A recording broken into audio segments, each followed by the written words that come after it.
Annenberg Media.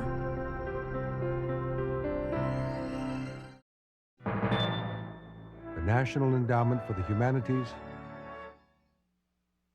and the National Science Foundation.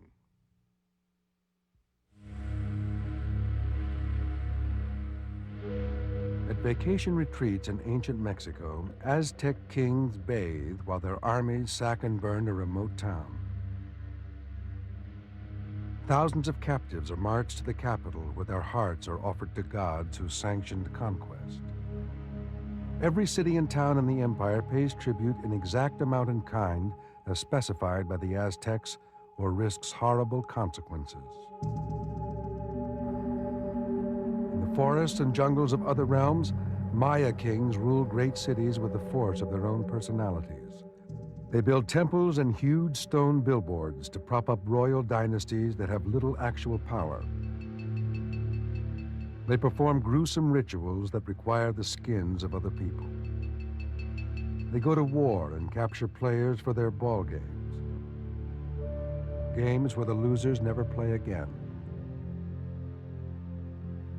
Today, inside ancient pyramids, archaeologists face real danger to bring the story of these kings and their politics out of the past.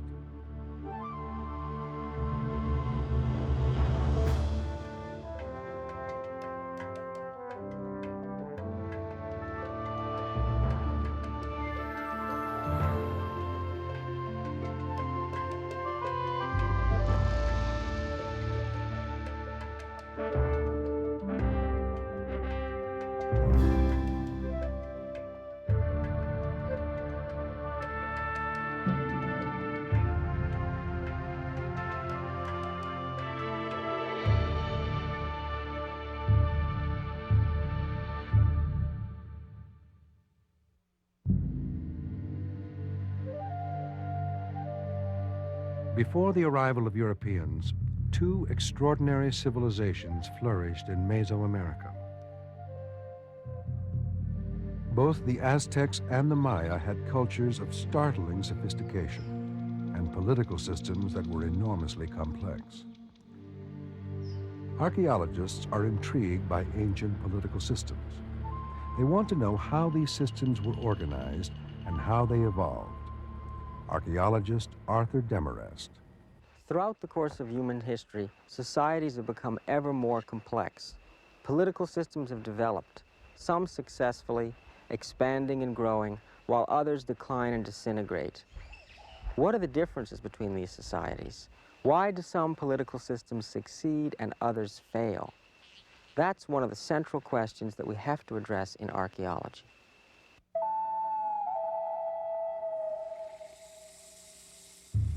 The Aztec political system was one of the great success stories of all pre-industrial societies. They created a rich and powerful empire that dominated millions of people. They lived in the Valley of Mexico, in the area that is now Mexico City. Before coming to power, the Aztecs were just one of a number of small city-states located in the region. Archaeologist William Sanders. Between 1200 AD and 1428, the area was occupied by 40 competing states. Occasionally, one of these states would conquer some of the others and form a small empire for 1 or 2 generations, but then it would collapse again. In 1428, however, things changed dramatically. 3 of these states overthrow their lord, form a military alliance, and embark on a career of conquest that is to carry them over all of Mesoamerica. Within less than a century, the Aztecs had conquered hundreds of formerly independent states, established provincial capitals, and controlled a population of 5 to 6 million people. The center of the Aztec Empire was the city of Tenochtitlan, an island in the middle of an extensive lake system.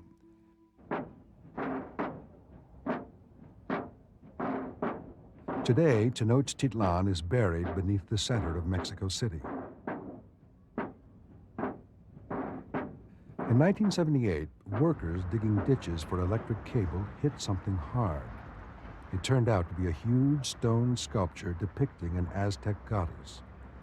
Excavations around the sculpture eventually led to the discovery of a large complex of buildings directly below the streets of Mexico City.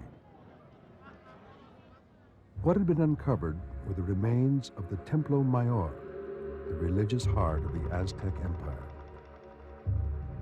Nested inside the final building were the ruins of 6 earlier structures.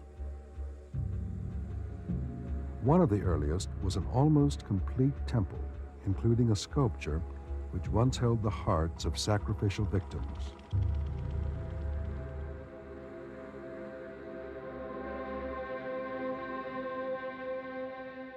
The main structure was an enormous pyramid with 2 temples at the top, one built to the Aztec god of water, the other to the god of war. These 2 deities had special significance for the Aztecs. Mexican archaeologist Eduardo Matos. Estos dos elementos, el agua y la guerra, eran el fundamento del imperio. These 2 elements, water and war, were the basis of the empire, what sustained the Aztecs, one fundamentally and the other economically. For this reason, one of the main temples was dedicated to water, to agricultural production, the fertility of the land, and the other temple was dedicated to war, the conquest of other people. Their religion sanctioned conquest, but that was not enough for the Aztecs. They also rewrote their history to clothe themselves in the mantle of divine authority. The uncle of the Aztec ruler came to him and said, I think we should burn the books. They only deceive the common people. And let's write true history, meaning official history, of course.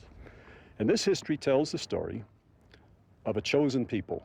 It's very much like the story of the Israelites, a chosen people who start up in northern Mexico at a place called Aztlan. That's where they got their name Azteca. Start in Aztlan under the leadership of a leader who later on becomes their god, Huitzilopochtli. But at that time, he was a human being. He tries to tell them to keep going, keep going. They haven't reached the promised land yet. Finally, they arrive in the Valley of Mexico, and on an island in the lake, they see an eagle land with a serpent in its claws on a nopal cactus.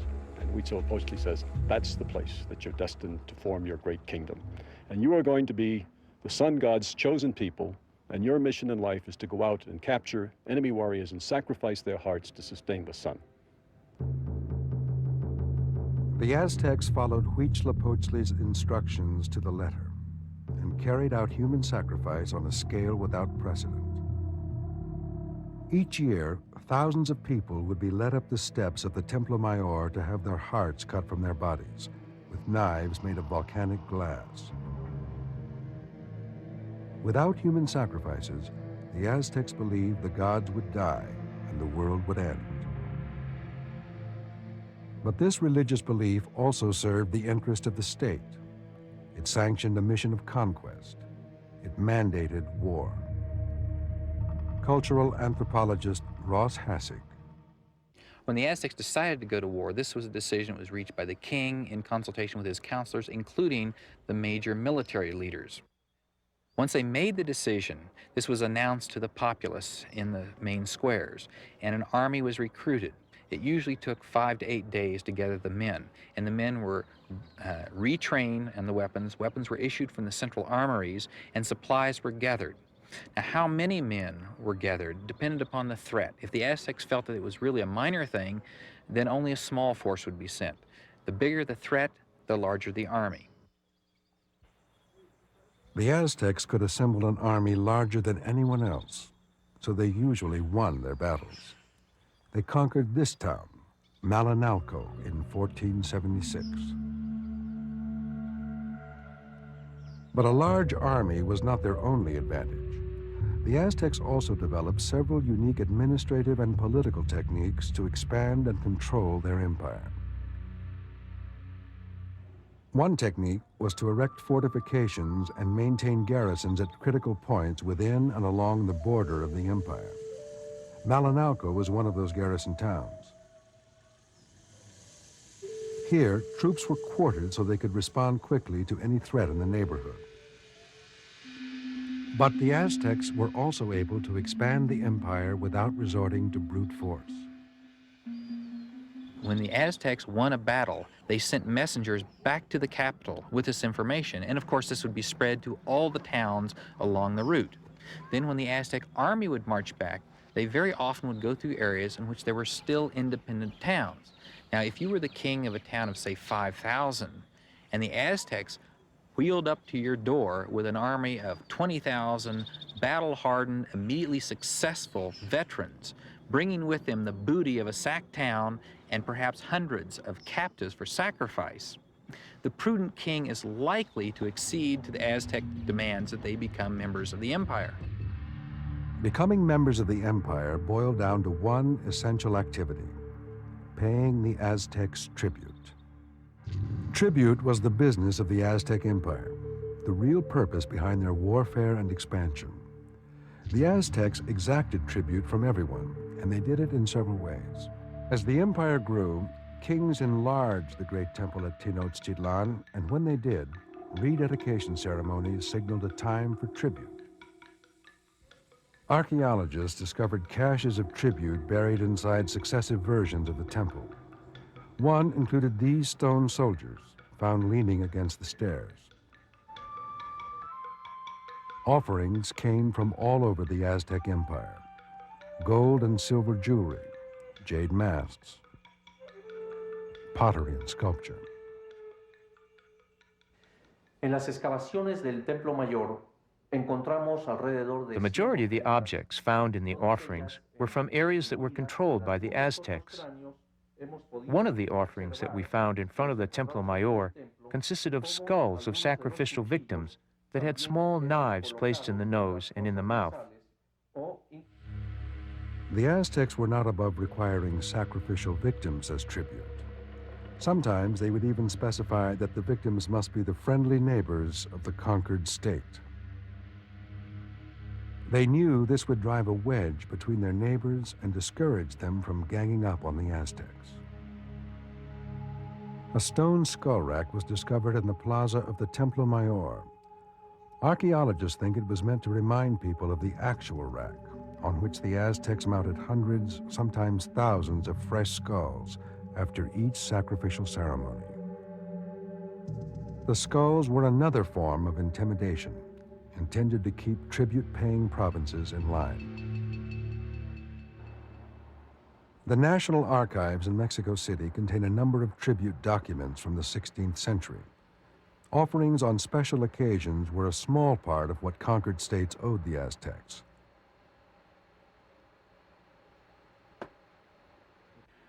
The tribute demands of the Aztecs are recorded here in the Codex Mendoza.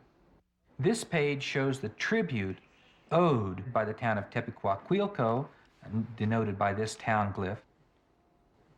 Now, each of the tribute obligations is denoted by a picture, so it's very clear what is being required. For instance, 5 strings of jade beads, because there are 5 depicted. However, they also use their own numbering system. In the case of these copper axes, they use the symbol, a flag, which stands for 20. And in this case, with 5 flags, they're demanding 100 copper axes. Warrior uniforms and shields in amounts of 1 each, and then amounts of 20 each are demanded. This symbol, a feather, represents 400.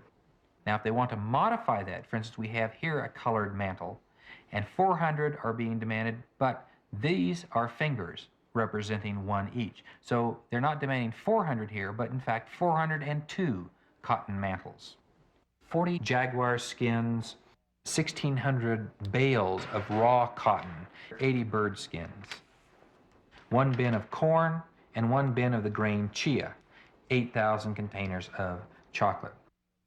The amount a province or a town was assessed in tribute depended in large part on the difficulty the Aztecs had in conquering you in the first place. If you acquiesced to Aztec demands immediately, your tribute assessment was typically fairly modest. If, however, the Aztecs had to raise an army to go to war before you would agree to be a tributary, then the amount you paid went up. And this tribute amount was negotiable almost throughout the entire process, from the point they made a demand to the point they actually sacked and burned your town. Most of the tribute the Aztecs demanded had to be delivered to Tenochtitlan, where the kings kept some and redistributed the rest. The tribute system gave the king enormous power, which he could use to mount new campaigns of conquest or to reward successful warriors and loyal subjects. Or the king could use the tribute in the form of labor for his own pleasure. In the middle of the 15th century, this mountain served as a retreat for the king Netzahualcoyotl. Here he enjoyed more than 400 acres of terraced gardens, still cultivated today by Aztec descendants. High above the valley, the king could take in the view from several royal baths, one of which was carved right into the hillside. The baths were continuously filled and the gardens irrigated by a series of aqueducts that carried the water more than 8 miles from a mountain spring.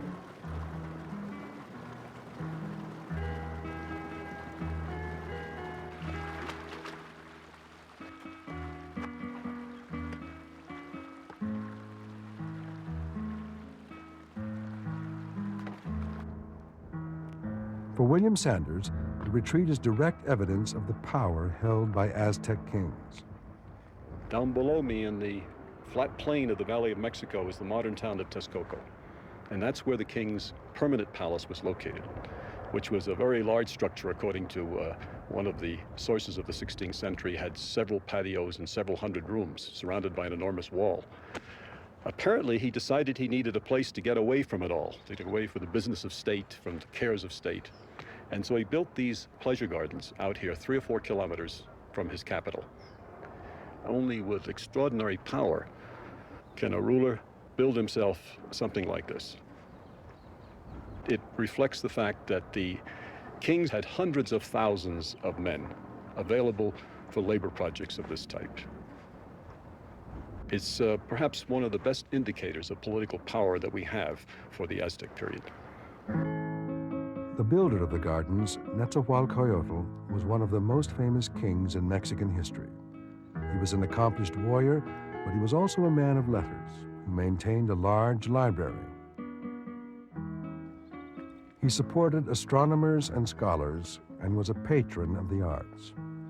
It is said he had concert halls in his palace where singers and actors performed. He was a great philosopher and poet himself. There's one poem that I remember in part. All the earth is a grave, and naught escapes it. Nothing is so perfect that it does not fall and disappear. The great rivers start from their joyous beginnings and never return. But it was war, not poetry, that kept the tribute flowing to Tenochtitlan. And so the Aztecs realized they must have a leader who was primarily an effective warrior.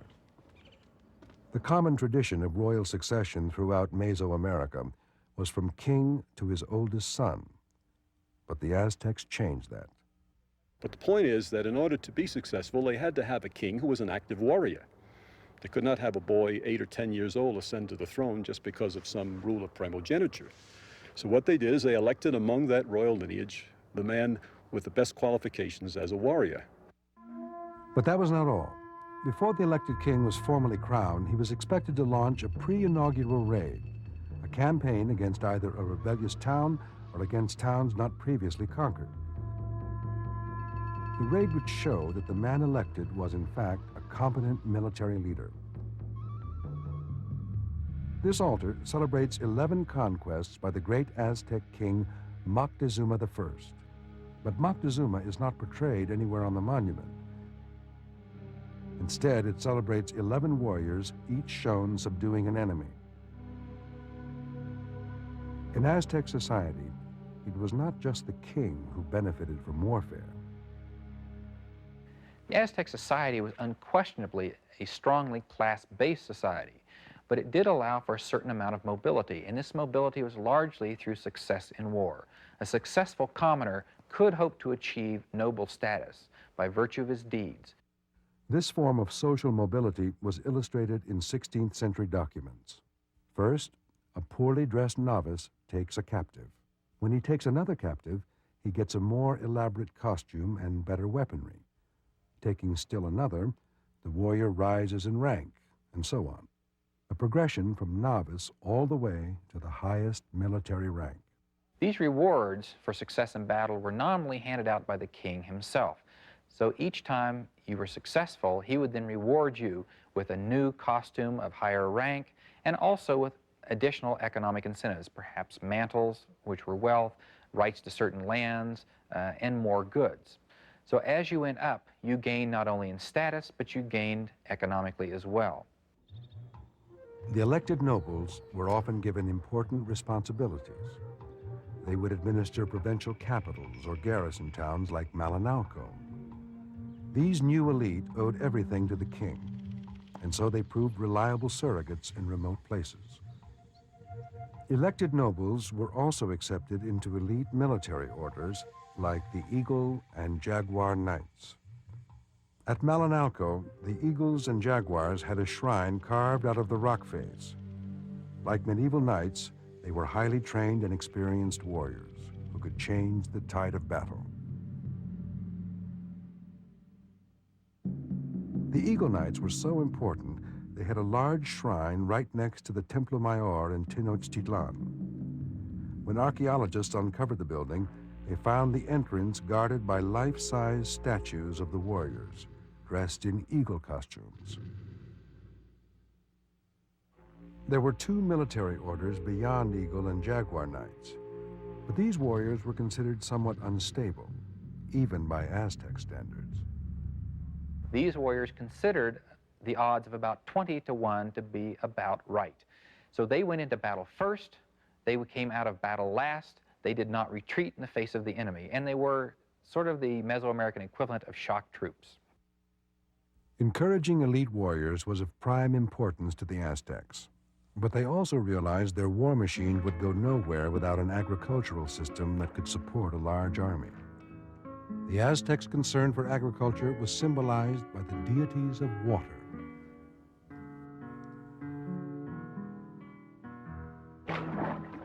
Although land for agriculture on the island of Tenochtitlan was limited, there were thousands of acres of swamp bordering their lake. With a massive state-supported engineering project, they turned the swamps into a unique and highly productive form of agriculture called the floating garden, or chinampas.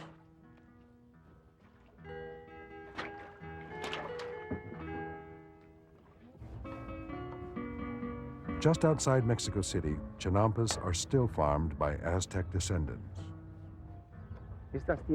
Our ancestors were the Aztecs. They made this. They worked hard to lay out these fields. We've continued to use the fields, but they made all of this.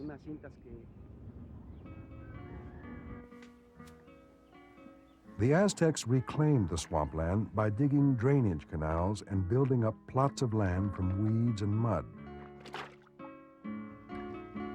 Then they planted willow trees along the edges.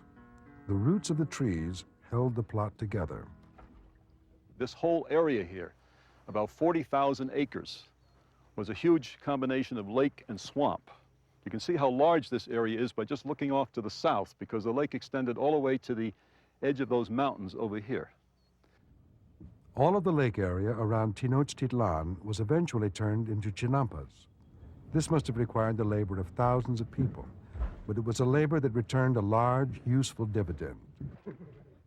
This is one of the transport canals that the chinampa farmers used to haul their produce and to take their tools out to their fields. In the canal you can see this plant. It's floating. It's a water lily. Locally it's called huachinango, and this is one of the keys to the success of chinampa farming. It reproduces very rapidly, and it's used as fertilizer. They collect it with a pitchfork-like tool, fill up these boats, then they throw it up on the chinampa, and in 5 days of work, they can fertilize an entire chinampa, and that's enough to crop successively all kinds of garden crops for 12 months out of the year. And then next year, you go through the same process. With chinampa agriculture, the Aztecs could sustain a large population and draft armies larger than any competitor. agriculture was a key ingredient in a system that made the conquest state possible.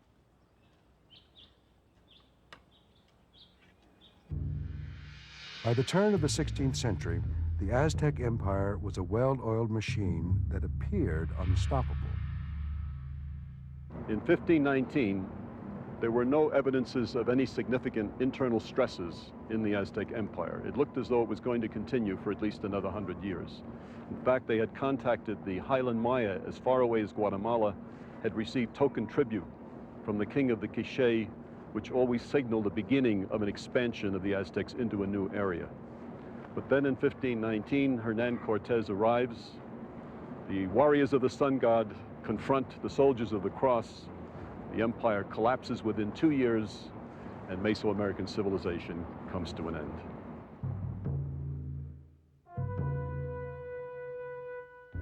More than 1,000 years before the Spanish conquest and the rise of the Aztecs, another extraordinary civilization flourished in the jungles and forests of Mexico, Guatemala, Belize, and Honduras. They were the Maya. The similar layout of the Maya cities, the style of architecture and sculpture, and the shared writing system led early archaeologists to assume the Maya had formed a great empire, like that of the Aztecs. But that assumption soon evaporated, as later archaeologists began uncovering details of Maya political systems. One city that has received extensive attention is Copan, located on the western edge of Honduras. It was once believed the Maya were led by astronomer priests who divided their time between ritual and plotting the stars. The 16 figures around this altar were thought to represent astronomers from various cities in the Maya realm. It was believed that they were here in Copan to adjust errors in the Maya calendar. But once scholars began translating Maya writing, they soon discovered the monument was erected by the 16th king of Copan. It had nothing to do with the stars. Archaeologist William Fash. The point of this monument is to show that the 16th ruler derives his right to power from his descent from each and every one of these illustrious ancestors. In fact, what he's showing you here is that he's receiving the baton of office, the right to rule, from the very first ancestor, from the founder of the Copan dynasty. Archaeologists now believe that each city across the Maya realm was ruled by its own king. This was not a single empire like the Aztecs created, but hundreds of independent kingdoms existing side by side. But what power did these kings have, and how did they use it? The royal precinct of Copan is a kind of man-made acropolis, supporting enormous pyramids and temples. In its day, each building and plaza would have been coated with white plaster and painted in bright colors. Maya kings had the ability to organize and manage the construction of great buildings.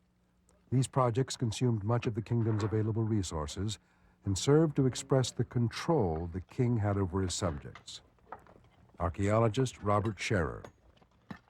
Obviously, these buildings were not built by the kings or even the members of the elite, although we can expect that there were architects and craftsmen who were members of the elite class who planned these and may have done some of the detailed work to decorate these.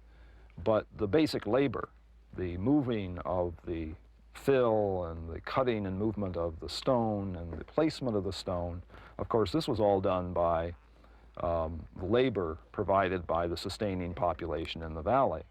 And that isn't just the labor to build the buildings, but obviously these buildings had to be maintained continuously. They had to be replastered and repainted, protected against the weather. So this was an ongoing and continual process of a constant investment of considerable labor in this complex. But it was not entirely a one-sided relationship. Royal construction projects took place in the dry season, when people could not farm. In return for their labor, the king provided his subjects with food. Archaeologists believe the king of each Maya city probably controlled a large piece of the best farmland, land that could produce a surplus beyond the needs of his royal household. But no Maya king controlled a large food-producing system like the Aztec Chinapas.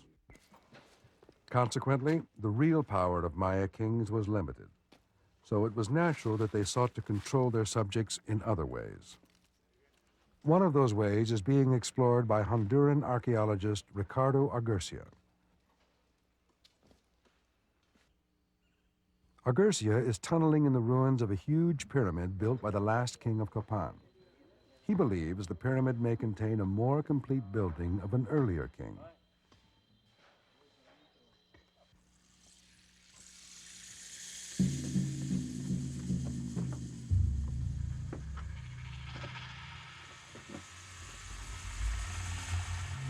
He first drove one tunnel northward from the main shaft and discovered the remains of a wall. These are the remains of earlier buildings on the Acropolis. Behind one of the walls, Argurcia found another and followed it farther inward and upward toward the heart of the pyramid. Next thing we knew, we hit this incredible building. What Argurcia found astounded him. The roof of a buried building, decorated with elaborate plaster sculpture. But before he can interpret the imagery, he must first deal with more urgent problems. We have a number of problems with dealing with this. One is the working conditions, because the air is so thin and tight in here that I like to come in with tunneling from the exterior so we can get better ventilation and be able to work at greater ease the heat and get us more oxygen. The other thing is that we're so close up to this giant mass that it's hard to interpret it. It's hard to get a feel for the message on it. We're exposing so little of it, and this was made to be seen from a long distance. This was a big building. We're talking something that's probably went up as high as 4 or 5 stories on a modern building. So it's hard to be able to decipher the message from this close and seeing so little of it. We're going to need a lot more exposure. Argurcia's team continued digging, extending and enlarging the tunnels. Finally, they uncovered enough of the facade to make sense of the sculpture. The lower floor supports 2 plaster masks, once painted in bright colors. At the center of this mask, we have what's called God Di, also known as Itzamna, which is a principal deity of the Maya cosmos. He's coming out of the mouth of a bird, which is probably the celestial bird. And as we move into the upper register, we have another complex scene. Basically, we have 2 snakes, and into the mouth of the one that's facing up is descending the representation of Kin, or the sun, reflecting, I think, also that we are on the west side of the building. And therefore, this is the side where the sun descends into darkness at the end of every day. So far, all the imagery uncovered on the building has some kind of religious message. The king is telling his subjects that he has special access to the supernatural world of gods and revered ancestors. Archaeologists believe religion and the control of religious symbols was a major source of royal power. But this power lacked coercive force, like the Aztecs used, to back it up. Maya royal power relied heavily on faith, a faith that needed constant reinforcement.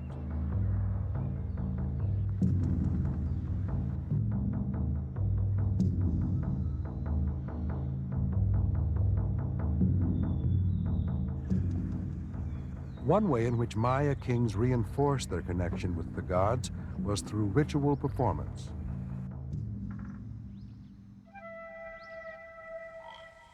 This monument, called a stela, commemorates a ritual performed on the 26th day of July, AD 736. On that day, the king of Copan dressed in a skin that was flayed or removed from another human being. William Fash. We see him dressed in the flayed skin of a captive that he has sacrificed on this occasion, in a symbolic reference to the fact that every rainy season, when the earth turns green again, it also acquires a new skin of vegetation. Managing and manipulating symbols was of major importance to Maya kings. It was a way to enhance their prestige and to create an image of power. Every activity, every venue in the city had its symbolic component, even the games played in the ball court.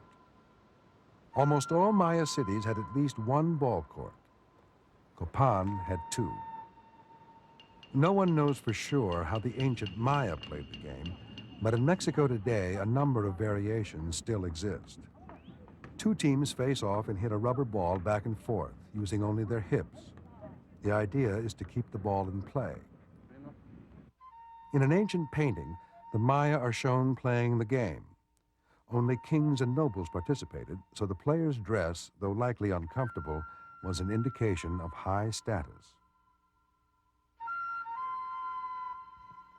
Linda Sheely is an epigrapher, a scholar who translates hieroglyphs and interprets Maya art. Now, this is, on the one hand, a sports arena, but on the other hand, it's a great container for royal theater. Most of all for the king, it is a place of public performance. That performance is on sometimes the level of sports, but if you think sort of like the World Cup, the great soccer championship, or the Olympics, or the Final Four in college basketball, those are sports, but they're also an arena for politics. The President of the United States throws out the first ball in baseball. It's where politicians come to be seen. The stairway that's on the front of the great Acropolis there not only is a method of getting up to the Acropolis, but it's great bleachers. This is like a Greek amphitheater or like the Houston Astrodome.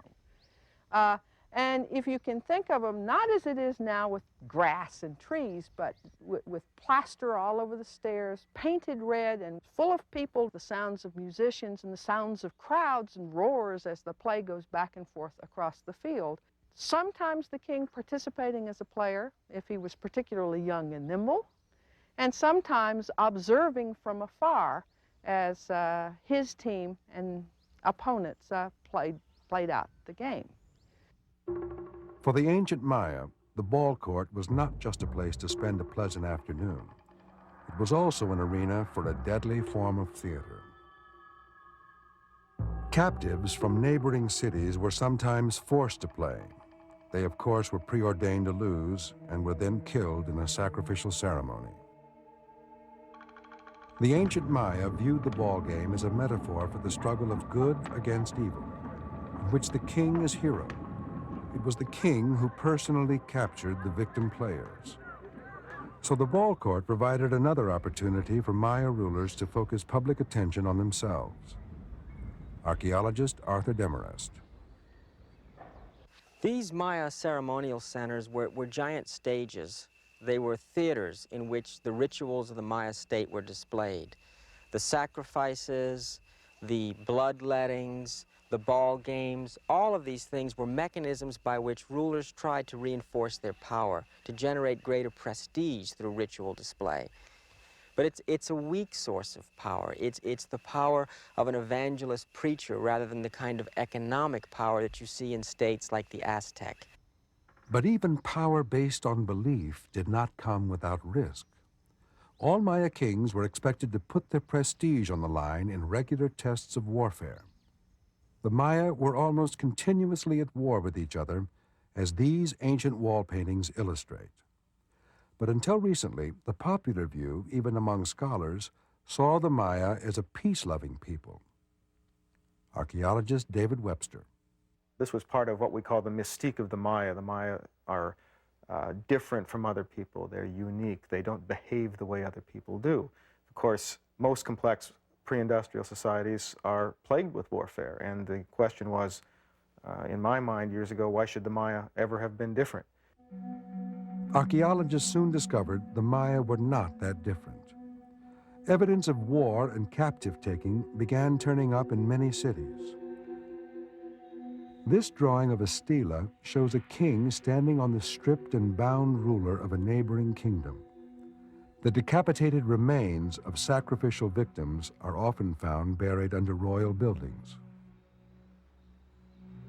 Some of the human skulls discovered at Copan have been intentionally reworked into something else. physical anthropologist Rebecca Storey. It didn't take much looking at them to see, of course, that they have been deliberately modified. This one here, of course, has been cut. There are drill holes in these. We don't naturally have those kind of holes in our skull. There are evidences of cut marks where they might have removed flesh or skin from the individual. These are probably the remnants of individuals killed in battle. And in order for them to remember or commemorate their victory over this individual, they would take his skull and make it into a mask. Now, they undoubtedly did this so that it could be used as a mask, either to hang right here or as an actual mask. We also know that he had an elite rank, probably because of the jade inlay and the teeth, usually found only with Maya nobles. On one level, Maya warfare was the sport of kings and nobles. They would raid a neighboring city to capture a few high-level people for public sacrifice. The higher the rank of the captives, other rulers are best, the more prestige the king would accrue back home. But this kind of warfare may well have had another function. When you have fairly constant episodes of warfare between a lot of closely juxtaposed independent centers, one of the functions of these warfare episodes is clearly to test for the resolve and military organization of your opponents. And so you may have a lot of almost ritualized looking fighting, which might result in some capture of sacrificial victims. But the main function of it might be sort of boundary maintenance, display, expressing to your enemies that you have a lot of allies, that you can muster warriors, that your elites are powerful men, and that they should not fool around with you. Despite the fact that Maya kings were often at each other's throats, they still managed to carry on enduring social and diplomatic relationships. Like the royal families of Europe, Maya kings shared a common culture that crossed political boundaries. Kings visited one another, exchanged gifts, and formed alliances. Archaeologists have plotted these visits that were often recorded in hieroglyphs. Some of the kingdoms are fairly close together, others hundreds of miles apart. Maya kings and elite not only visited one another, they also intermarried. For a king, marriage had more than the usual benefits. Marriage to a woman from a powerful family could ensure the loyalty of that entire family, perhaps hundreds of people. And Maya kings could have many wives at the same time. So through good marriages, they accumulated greater power. But even for a king, marriage is never foolproof. Early in his life, the king of this Maya city, Yash Chilan, married a woman from a powerful local family. All went well until the king, whose name was Shield Jaguar, decided to marry again, this time to a foreign woman. Shield Jaguar, in his old age, married a beautiful young woman named Lady Evening Star. In his 62nd year of life, she gave birth to a son which he apparently doted on and loved more than anything, perhaps because it brought with this child alliance with this very powerful kingdom, and he wanted that child to succeed to the throne. Shield Jaguar tried to lend prestige to his favorite son by erecting stela on which both are shown performing important rituals. He wanted that son of his late years to be his heir. But the woman of his early years had vested interest in having one of her own children become king. After the old king died, his favorite son was forced to spend nearly 10 years warring with the supporters of his stepmother before he could finally take the throne. Unlike Aztec rulers, Maya kings spent much time in warfare that benefited only themselves and perhaps a small group of nobles. Because their roles often lacked strong utilitarian functions, Maya kings were not indispensable. This is illustrated by a shocking event which occurred to one of the great kings of Copan. Archaeologists called him 18 Rabbit, which is simply the literal translation of his name glyph. The glyph shows the Maya symbols for the number 18, along with the stylized picture of a rabbit. 18 Rabbit was one of the most media-conscious of Maya kings. His likeness is carved into almost every stela in Copan's Great Plaza, which he also built. Each stela shows the king in the guise of a different Maya god. The hieroglyphs on the back and side describe the ritual he is shown performing.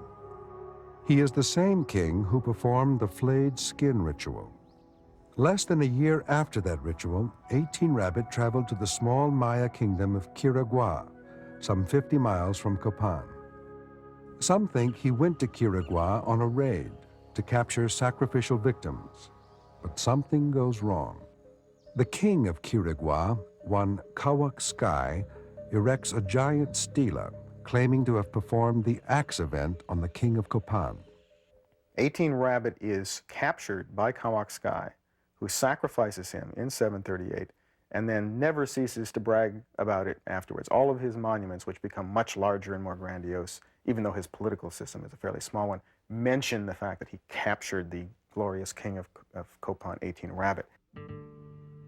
By erecting stelae, Kawak Sky capitalizes on the sacrifice. His prestige increases, and his tiny kingdom grows, but he does not take over Copan. He simply does not have the manpower to conquer the larger kingdom. At Copan, not much happens. Life for most people goes on as before. A new king is installed, but he keeps a low profile. He erects no temples or stelae. But archaeologists imagine that behind the scenes, the royal family is busy trying to figure out how to restore their lost prestige. They settle on an imaginative scheme, a media campaign, and a grand building project. The building is a pyramid with a magnificent stairway. The steps are inscribed with hieroglyphics, 1,300 in all, making this the longest carved text in the New World. When earlier expeditions came to Copan, they found the hieroglyphic stairway fallen into a jumble.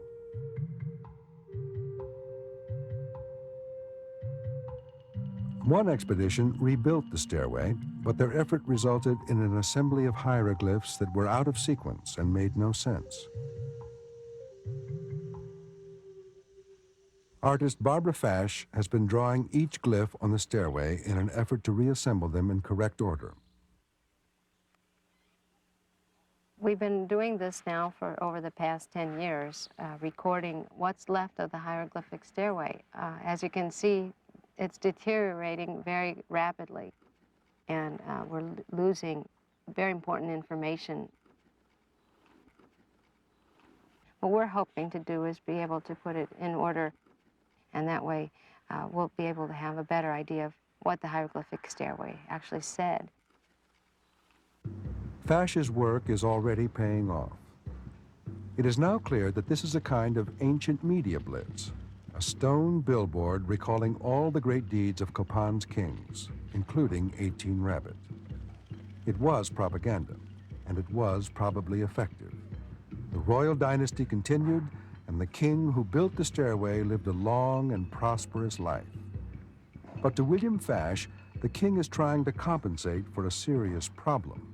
The mere fact that he would have to go to such enormous lengths and produce this grandiose statement just to regain the confidence of his people, to me does not show strength in the system. To me it indicates a fatal flaw. If you put all of your eggs in the basket of the king, and you depend on him, and you depend on his charismatic rulership, you depend on his prowess as a warrior, and then, you know, he fails you in a dramatic sort of way, as the 13th ruler apparently did, then you've got a real serious problem, not just with that ruler, but with the system in general. The problem was a political system heavily dependent on leaders who, for the most part, had little to offer beyond ritual, image, and propaganda. But there were exceptions.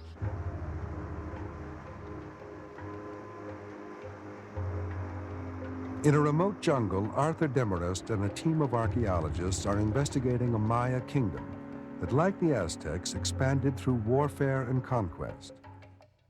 They are working at Dos Pilas in the Petén region of Guatemala.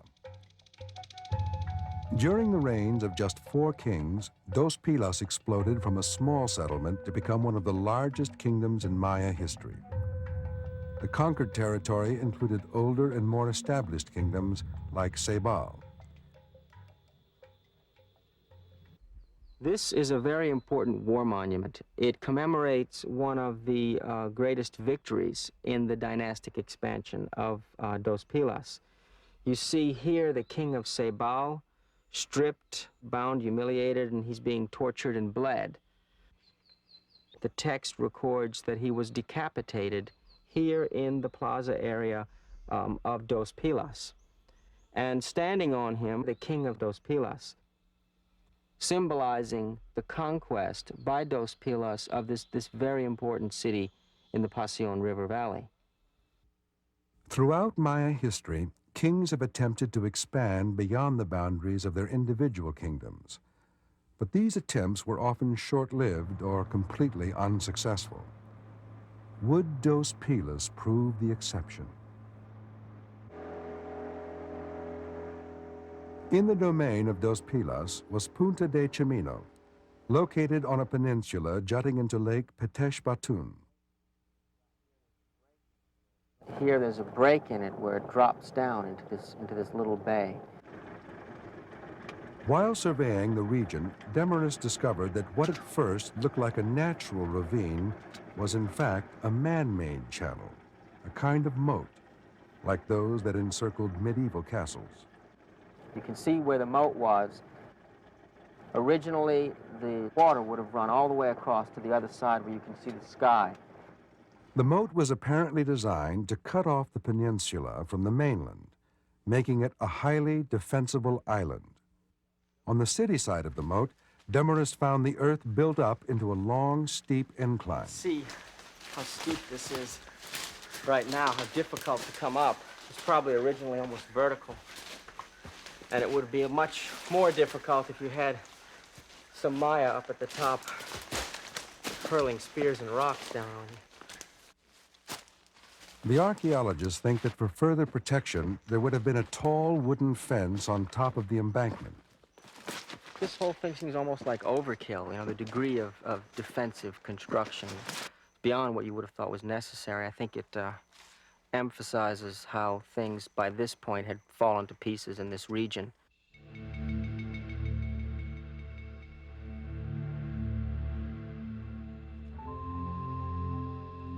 Demarest believes the moat and fortifications are evidence that the Dos Pilas Empire was coming apart at the seams.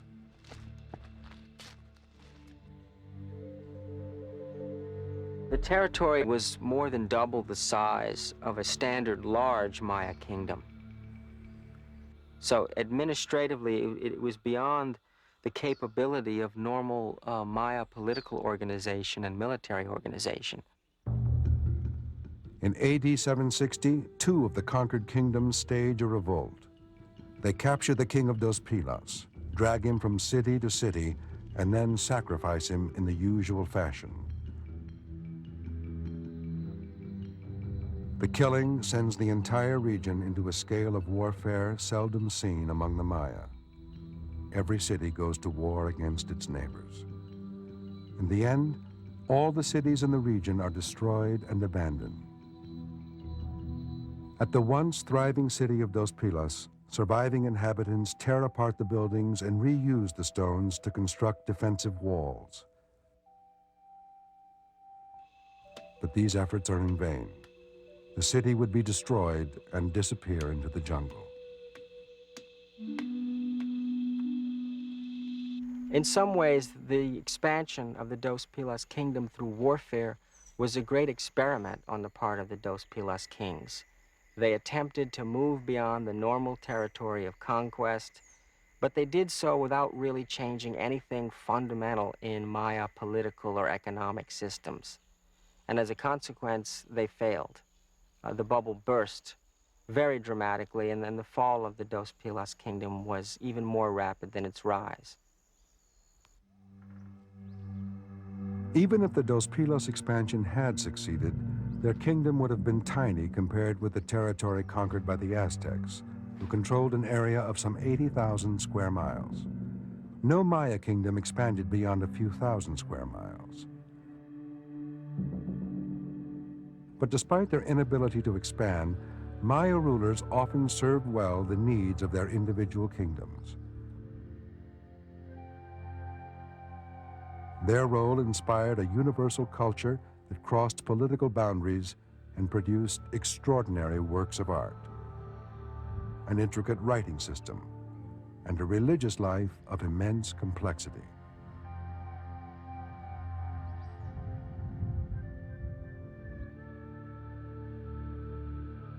The achievements of the Aztecs cannot be minimized by their own ignoble end. They were the only people in Mesoamerica able to support a population large enough to overcome their own oppressors and assemble a great empire. They were brutal warriors, but their reliance on the perception of power and their political and social flexibility foreshadowed societies of today.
Annenberg